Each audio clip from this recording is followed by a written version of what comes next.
우리 충동부의 이예린 학생이 또박또박 하나님의 말씀을 참 은혜롭게 봉독했습니다. 봉헌 순서는 하람이 하범이, 아빠 박찬호, 엄마 임혜지 집사님 가정이 섬겼고요. 또 기도 참 잘했죠. 유년부의 홍윤슬 어린이가 했습니다.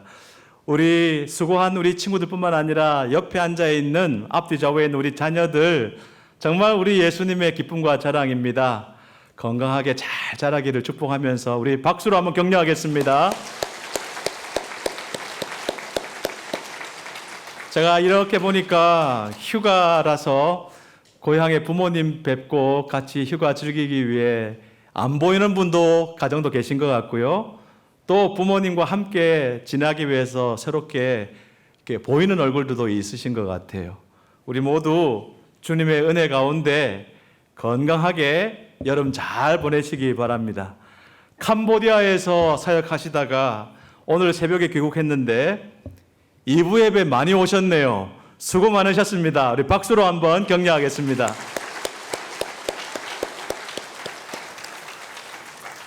오늘 설교 제목이 좀 특이하죠? 두 개의 숫자로 되어 있습니다. 14만 4천과 666. 모두 요한계시록에 나오는 숫자입니다. 이 숫자는 각각 무엇을 의미하는 것일까요? 이 숫자들 때문에 얼마나 많은 사람들이 미혹당했는지 모릅니다.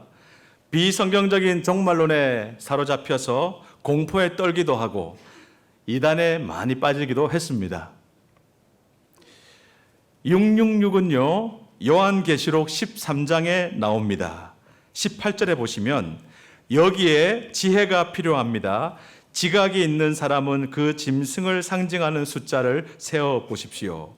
그 수는 어떤 사람을 가리키는데 그 수는 666입니다. 이 666을 지난 교회 2000년 역사 속에서 어떻게 해석해 왔을까요? 대표적으로 잘못된 해석들이 있는데 4가지 말씀드리겠습니다. 첫째, 현대 정치인이나 유명 인사를 666으로 억지로 끼워 맞추는 해석입니다. 히틀러라든지 로마 교황이라든지 각국 대통령 중에 좀 악한 일을 하는 그런 대통령 666으로 이름을 끼워 맞추는 거죠. 다양한 계산법이 있더라고요. 하지만 이것은 성경에 기록된 그 말씀, 성경이 기록될 당시 역사적 맥락을 무시한 근본적으로 잘못된 해석입니다. 가치가 없어요. 두 번째, 바코드나 컴퓨터 칩을 666으로 보는 해석입니다. 금방 읽은 말씀 바로 앞에 한번 보실까요? 13장 16절, 17절. 또 작은 자나 큰 자나 부자나 가난한 자나 자유인이나 종이나 할 것 없이 다 그들의 오른손이나 이마에 표를 받게 하였습니다. 누구든지 이 표를 가진 사람, 곧 그 짐승의 이름이나 그 이름을 나타내는 숫자로 표가 찍힌 사람이 아니면 아무도 팔거나 사거나 할 수 없게 하였습니다. 이 구절에 보면 666이라는 숫자가 찍힌 표가 없으면 물건을 사지도 팔지도 못한다고 하잖아요. 요즘 마트에 가면요, 바코드로 찍지 않으면 계산할 수가 없죠. 바코드로 찍지 않으면 사거나 팔거나 할 수가 없죠. 우리 캄보디아 팀, 캄보디아에서 비행기 타고 오실 때 바코드로 신원 확인하고 항공권 확인하고 들어오셨죠. 요즘 바코드 안 찍히면 영화도 못 봅니다. 그러니까 바코드를 또는 컴퓨터 프로그램 이런 것들을 사탄이 장악해서 인간의 모든 경제 활동을 지배한다는 음모론 같은 거예요. 여러분, 요한계시록은 편지입니다. 당시 1세기 독자들이 전혀 이해할 수 없는 바코드 같은 개념들을 성경 본문에 억지로 대입해서 해석하면 안 됩니다. 잘못된 해석입니다. 세 번째, 특정 종교기관이나 교파를 666으로 지목하는 해석도 있습니다. 로마 가톨릭이 대표적인 이단이라고 하면서 666의 상징이라고도 하고요. 이슬람교를 사탄의 세력으로 규정할 때 그 교리 중의 일부를 666으로 풀기도 합니다. 억지로 종교적 편견을 개입해서 해석한 잘못된 것입니다. 네 번째로 유럽 연합을 666으로 보는 해석입니다. 요한계시록 13장에 10개의 뿔에 대한 이야기가 나옵니다. 약 40여 년 전에 지금 유로의 전신인 유럽 공동체 회원국이 모두 몇 개였는 줄 아십니까? 그때 EC라고 불렀는데 10개국이었어요. 이 유럽 연합 10개국을 요한계시록 13장에 10개의 뿔로 해석한 겁니다. 그래서 예언이 성취되었다.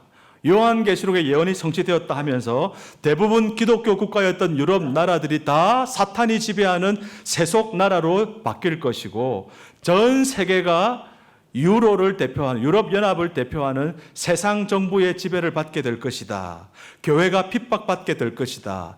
제가 초등학교 다닐 때만 해도 이런 음모론이 엄청나게 유행을 했었죠. 근데 지금은 이것을 주장하는 사람들이 거의 사라졌습니다. 왜 그럴까요? 지금 EU, 유럽연합 회원국이 10개가 아니고요. 25개입니다. 요한계시록의 666은 뭘까요? 가장 일반적으로 널리 받아들여지는 해석은 게마트리아 방식을 통한 것입니다. 대부분의 신학자들 그리고 건전한 교단에서 이것을 동의하고 있습니다. 히브리어나 그리스어 같은 이 언어들을 보면 알파벳이 있지 않습니까? 그 알파벳 하나하나가 문자가 숫자 값을 가진다는 거예요.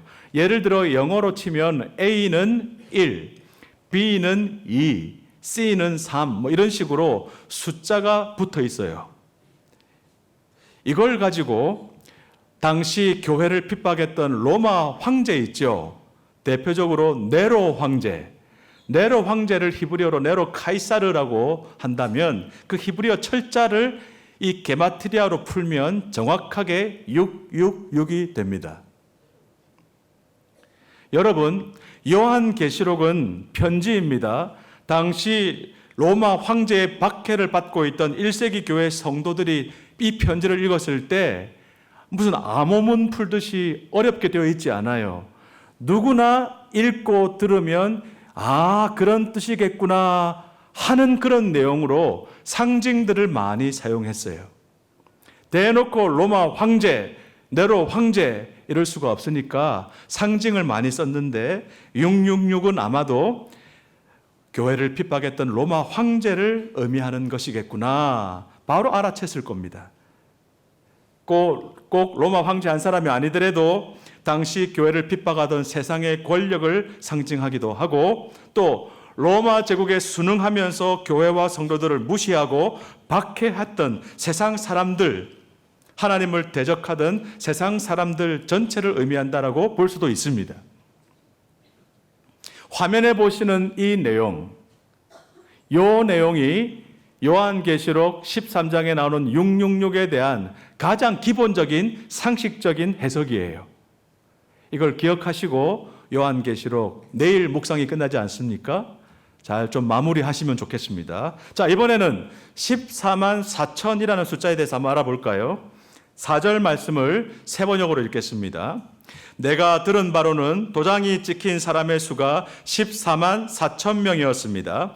이와 같이 이마에 도장을 받은 사람들은 이스라엘 자손의 각 지파에서 나온 사람들이었습니다. 이 14만 4천에 대한 잘못된 해석도 시간 관계상 대표적으로 세 가지만 소개하겠습니다. 아주 짧게 간단하게 할 테니 잘 들어보세요. 첫째, 문자적 제한 해석입니다. 제목이 어렵지요. 내용은 쉬워요.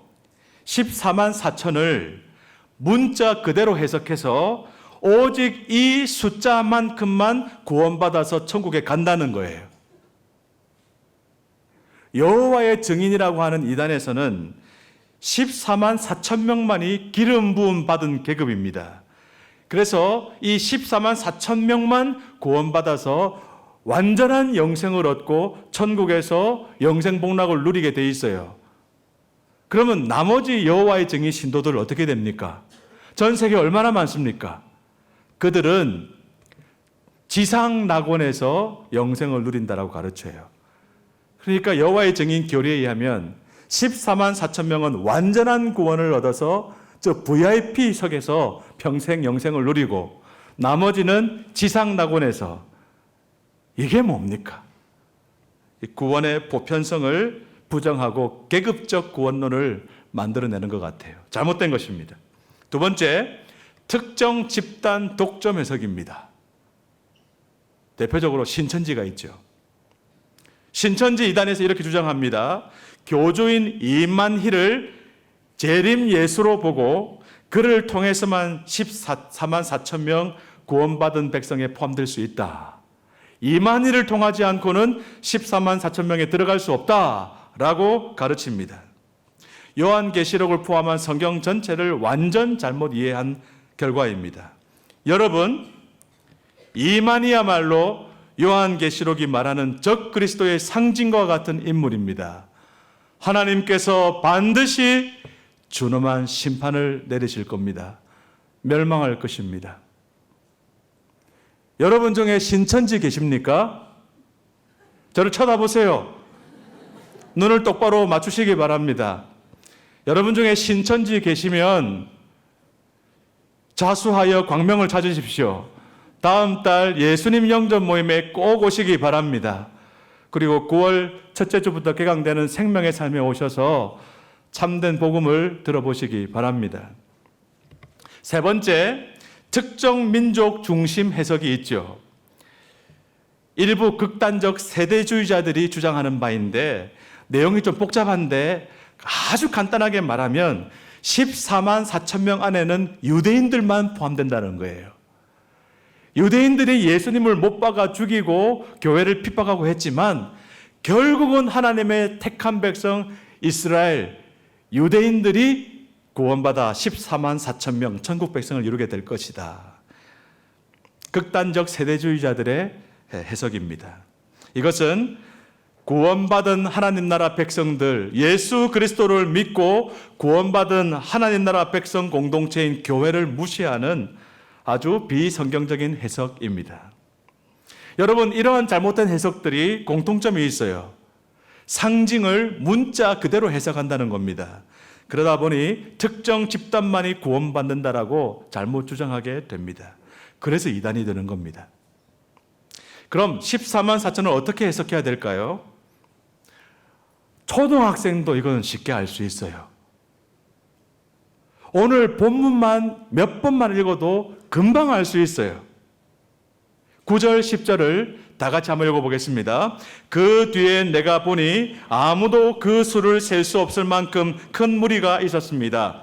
그들은 모든 민족과 종족과 백성과 언어에서 나온 사람들인데 흰 두루마기를 입고 종려나무 가지를 손에 들고 보좌 앞과 어린 양 앞에 서 있었습니다.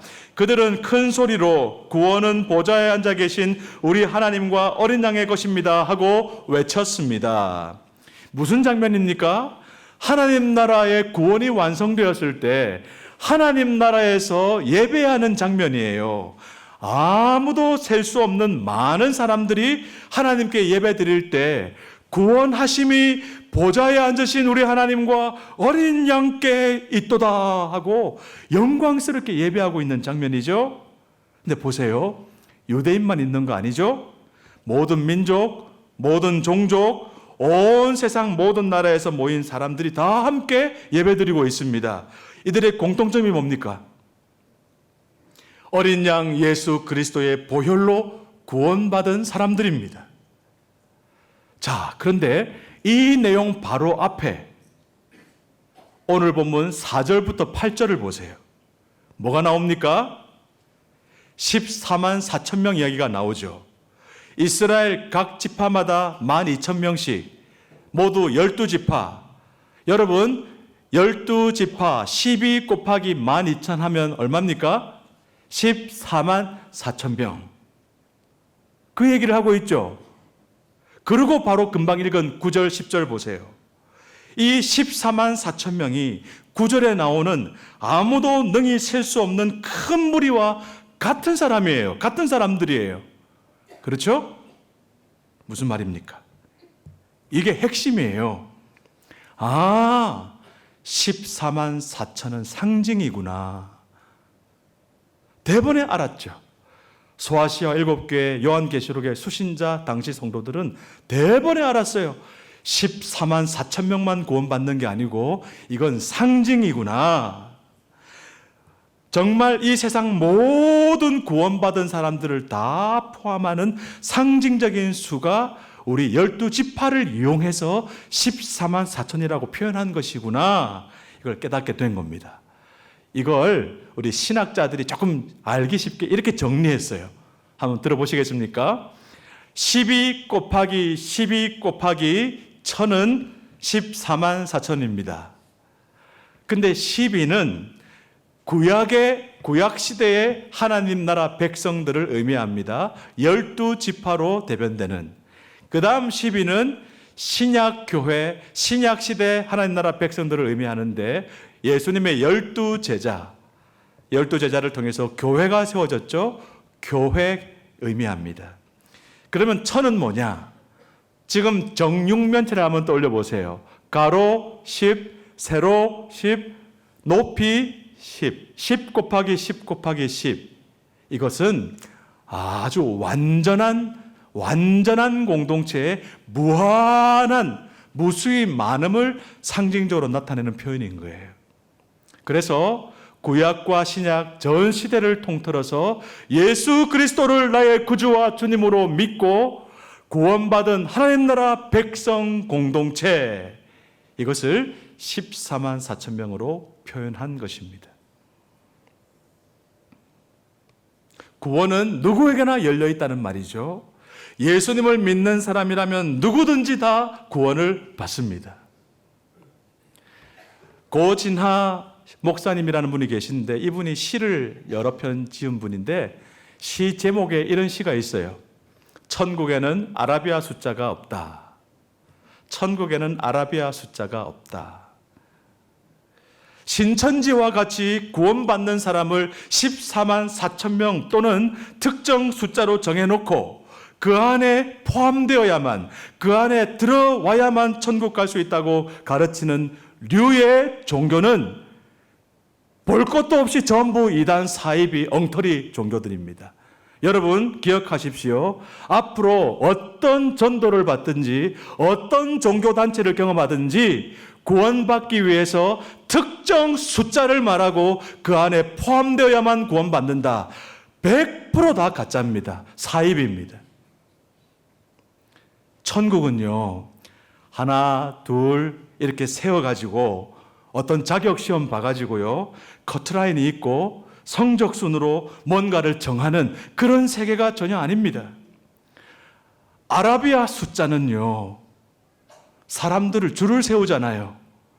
1등, 2등, 3등, 서열화. 좀 어렵습니까?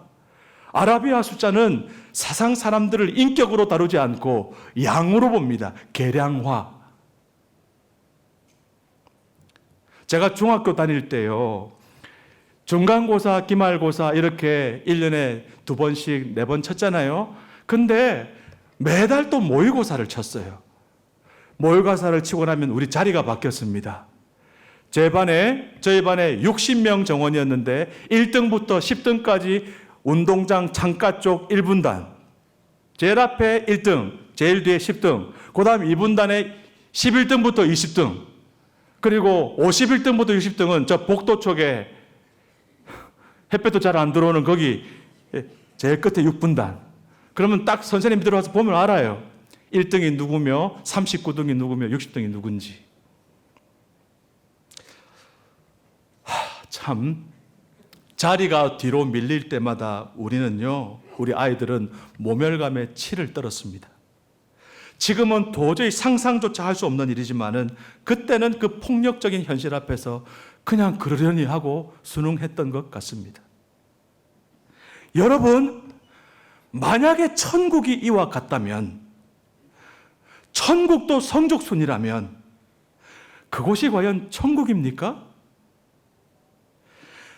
14만 4천 명 안에 들어가기 위해서 노력해야 되고 점수를 따야 되고 시험 봐야 되고 그래서 서열이 바뀌고 이런 것이 구원이라고 한다면은 이런 곳이 천국이라고 한다면 그것은 기독교하고 전혀 상관없는 겁니다. 하나님이 세상을 창조하신 이후에 이 세상에 왔다 간 수많은 사람들, 또 앞으로 오게 될 수많은 사람들 얼마나 많습니까? 지금 이 지구상에 호흡하며 살고 있는 사람들이 대간절 몇 명입니까? 80억 명이 넘는다 그러지 않습니까? 그 많은 사람들 가운데 오직 14만 4천 명만 구원받아 천국에 간다? 14만 4천 명만 구원받아 천국의 VIP석에서 영생을 누린다? 그렇다면 이건 하나님의 대실패, 하나님의 실력이 형편이 없는 것이죠. 그렇지 않습니까? 복음이 그런 것이다, 성경이 그런 내용으로 기록되어 있다, 이렇게 가르친다면 그건 정말 어리석은 이야기입니다. 사랑하는 여러분, 복음은 어리석은 이야기가 아닙니다. 복음은 말 그대로 기쁜 소식입니다. 기쁜 소식. 이 소식을 듣는 사람마다 생명을 누리는 기쁜 소식, 굿 뉴스입니다. 여러분, 왜 복음이 기쁜 소식인 줄 아십니까? 구원에는 커트라인이 없기 때문입니다. 구원은 성적순이 아니기 때문입니다. 여러분, 구원은 오징어 게임이 아닙니다. 다른 사람과 경쟁해서 살아남은 사람만 구원받는 것이 아닙니다. 구원은 어떻게 받습니까? 예수님께서 이렇게 말씀하셨습니다. 요한복음 1장 12절 세 번역으로 다 같이 읽겠습니다. 그러나 그를 맞아들인 사람들, 곧 그 이름을 믿는 사람들에게는 하나님의 자녀가 되는 특권을 주셨다. 아멘입니까? 여러분, 이 아멘 소리로 1등, 2등 가려서 큰 소리 아멘 하는 교회 성도들만 천국 간다 그러면 향상교는 아마 못 갈 것 같아요. 전국 평균에도 못 들어가지 싶습니다. 자, 여러분 믿음 신앙급을 알거든요. 자, 이번에는 에베소서 2장 8절 9절을 다 같이 읽고 믿음대로 끝에 아멘 하겠습니다. 시작. 여러분은 믿음을 통하여 은혜로 구원을 얻었습니다. 이것은 여러분에게서 난 것이 아니요 하나님의 선물입니다. 행위에서 난 것이 아닙니다. 그러므로 아무도 자랑할 수 없습니다. 아멘. 아멘 큰 소리로 한다고 구원받는 거 아닙니다. 오직 예수 그리스도를 믿음으로만 구원 얻습니다. 오직 은혜로, 공짜로 하나님 선물로 받는 겁니다. 이것이 복음입니다. 사랑하는 향상가족 여러분, 우리 부모님 자녀들 여러분, 구원 받으셨습니까? 내가 구원 받았는지 아닌지 어떻게 알 수 있죠? 제가 최근에 어느 목사님의 강연을 통해서 우연히 알게 된 이야기가 있는데 그게 너무 좋아서 목회 칼럼에도 요약해서 실었습니다. 18세기 독일의 작가 고톨트 에프라임 레싱이라는 분이 있는데 이분이 희곡을 많이 썼어요. 이분이 쓴 희곡들 가운데 현자 나탄이라고 하는 아주 지혜로운 사람 나탄이라고 하는 희곡이 있습니다. 거기에 세계 반지 이야기가 나옵니다. 오늘 온세대 이음 예배니까 제가 동화 구연하듯이 한번 해볼게요. 잘 들어보세요. 옛날 어떤 사람이 아주 아름다운 반지를 갖게 되었어요. 그 반지에는 특별한 힘이 있었는데 그 반지를 끼는 사람은 하나님과 사람들에게 사랑을 받는다는 전설이 전해 내려와요. 정말 신기하게도 그 반지를 끼게 된 사람은 하나님과 사람들을 진심으로 사랑하며 살았고 많은 사람들에게도 사랑을 받았지요. 이 마법의 반지는 대대로 내려왔는데 보통 맏아들에게 주지 않고 아들 중에서 가장 착하고 반지에 어울리는 아들에게 물려주었어요. 그런데 이 아버지에게 세 아들이 있었는데 다 착하고 너무 훌륭했지요. 누구에게 반지를 줘야 할지 고민이 되었습니다. 아버지는 고민 끝에 보석 세공사를 찾아가서 말합니다. 이 반지와 똑같은 반지를 2개 더 만들어 주세요. 솜씨 좋은 세공사가 정말 똑같은 반지 2개를 더 만들었어요. 세 개의 반지는 너무 똑같아서 전혀 구별할 수가 없었지요. 아버지는 세 아들에게 각각 반지를 하나씩 나눠 주었습니다. 아들들은 아버지가 나를 선택해서 나를 사랑해서 진짜 반지를 나에게 주었구나 생각했어요. 아버지가 돌아가신 후에 형제들은 서로 반지를 다 끼고 있다는 것을 알게 되었어요. 형도 반지를 끼고 있네? 저 동생 저건 뭐지? 아니야, 내가 끼고 있는 반지가 진짜고 저거 다 가짜일 거야. 다 그렇게 생각했습니다. 그러다가 형제들은 결국 재판관에게 가서 누구의 반지가 진짜인지 판정해 달라고 했어요. 재판관도 세 반지가 너무 똑같아서 어떻게 판단해야 될지 막막했어요. 그때 지혜가 떠올랐습니다. 이 반지를 가진 사람은 하나님과 사람들에게 사랑을 받는다고 했지? 그렇다면 아들들의 삶을 보면 누구의 반지가 진짜인지 알게 되겠네. 재판관은 세 형제를 불러 말했습니다. 너희는 모두 자신의 반지가 진짜라고 생각하고 있잖아. 그렇다면 그 반지를 현실화시키기 위해서 노력을 해봐라. 정말로 사랑을 주고받는 삶을 살아보렴. 그러면 누구의 반지가 진짜인지 알게 될 거야. 이 레싱의 이야기는 우리에게 참 중요한 메시지를 던져줍니다. 뭡니까? 진짜는 삶으로 증명된다는 것입니다. 한번 같이 읽어볼까요? 진짜는 삶으로 증명된다. 한 번 더요. 진짜는 삶으로 증명된다. 여러분, 구원받는다는 것이 무엇일까요? 구원받는 거가 뭡니까? 예수님이 내 마음의 왕이 되시는 겁니다. 믿습니까? 내가 주인, 내가 왕이 아니고 예수님으로 왕이 바뀌는 겁니다.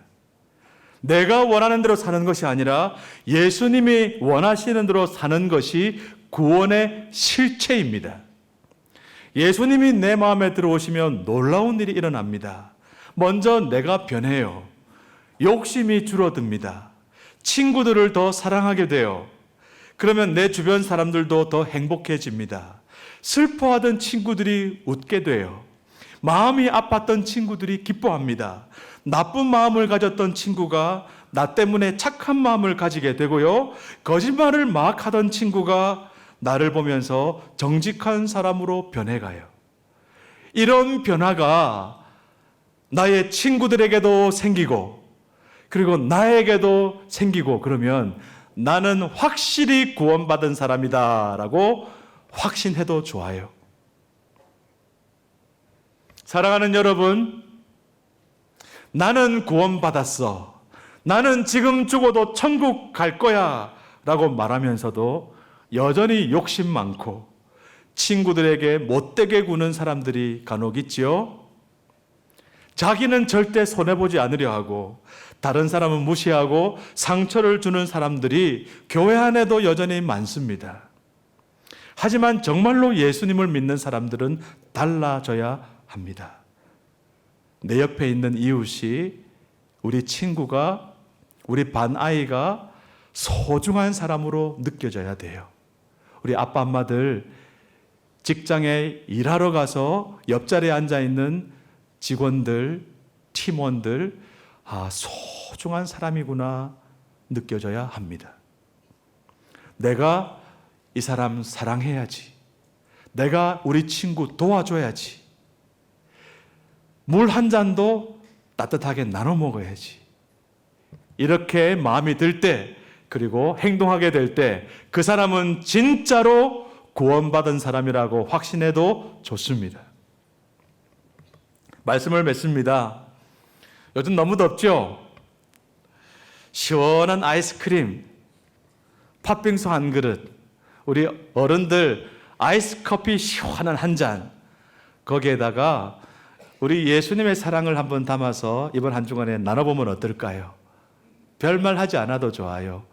내가 당신 너무 사랑하고 있어. 당신 나에게 너무너무 소중한 존재야. 하고 사랑의 손길을 나눌 때 그들은 우리 안에 계신 사랑의 예수님을 만나게 될 것입니다. 여러분, 지금 손가락 한번 보세요.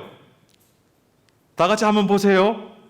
여러분 손가락 끼고 있는 그 반지 진짜입니까?